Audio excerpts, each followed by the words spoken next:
accéder aux médias, c'était quand c'était pour nous. Nous pouvons accéder aux médias une fois par an. Au lieu qu'il y ait un pont entre les journalistes et les sources, mais plutôt il y a un mur. Les médias, vraiment, c'est pas rare. C'est très rare qu'ils puissent venir vers nous. C'est nous seulement qui cherchent à les voir.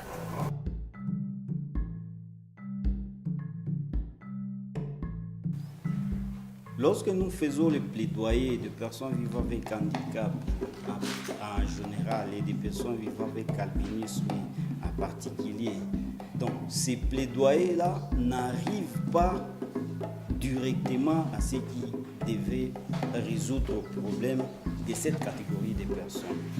Cela, ça nous désavantage parce qu'on a besoin aussi d'être écoutés par les médias et tous les auditeurs. Est-ce qu'à part ces journées, on ne peut pas inviter, par exemple, les personnes vivant avec handicap ou les albinos dans des émissions normaux? En fait, je pense que c'est des gens normaux qu'on ne peut pas réduire à leurs conditions. Moi, je ne sais pas. Comment aller vers les médias? D'abord, tu te sous-estimes.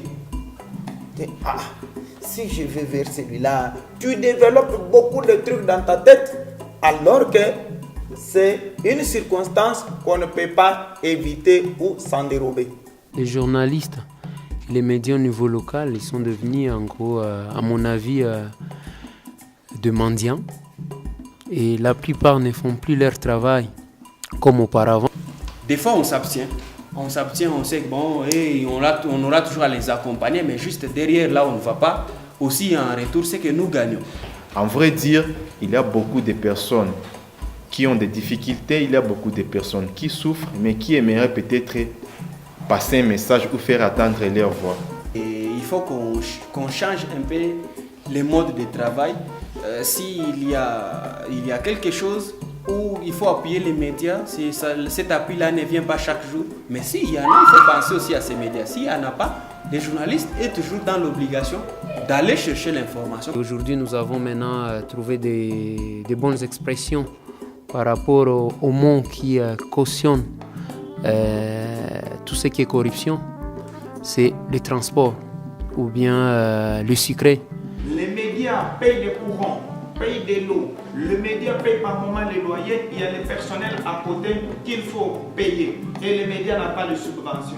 Vous pensez qu'on va tuer l'argent? Qu'est-ce qui est le plus important? Quelle est leur source de revenus la plus importante en fait? Est-ce qu'ils doivent privilégier de gagner de l'argent à travers les donneurs d'informations, donc les associations, les personnes qui ne sont pas écoutées et qui vont payer le média pour être entendus? Ou est-ce que le plus important, c'est d'avoir de l'audience à la télé ou à la radio et d'avoir le maximum de public possible sur leur chaîne afin de récolter plus d'argent à travers la publicité? Qu'on s'intéresse peut-être à l'agriculture et à autre chose, on peut ouvrir d'autres portes.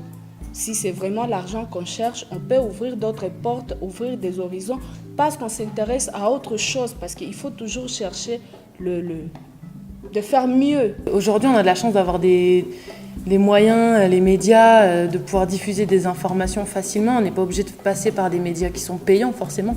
On peut juste passer des messages sur Facebook ou, comme tu disais, faire des partenariats, faire un échange de services, pas forcément un échange d'argent.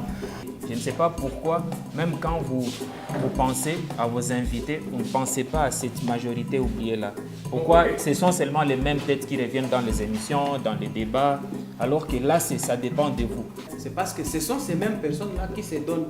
Et si vous tenterez de cibler une autre personne, ou soit il va vous dire il n'est pas disponible, ou soit il vous dira bon, je vais d'abord demander si on va me donner l'aval. Et l'aval, là, on pourra l'attendre pour quand, on ne sait pas. Moi, donc c'est une suggestion de nous inviter un jour, voir si nous serons timides ou quoi. La corporation des journalistes qui existe est en train de vouloir chercher à instaurer un système là. On fait à ce qu'on ait déjà des programmations régulières avec notre programme là qui est instauré dès jeudi. sur les mois avec ces programmes de café de presse ou avec l'actualité qui est marquante, on sait qu'on aura toujours à vous chercher, on aura toujours à mobiliser les journalistes auprès de vous pour que vous puissiez donner cette information qui paraîtra être importante à la communauté. Que les médias puissent faire l'équilibre. Ceux qui ont des moyens puissent ouvrir les gens qui n'ont pas de moyens, que tous puissent avoir accès à ces informations.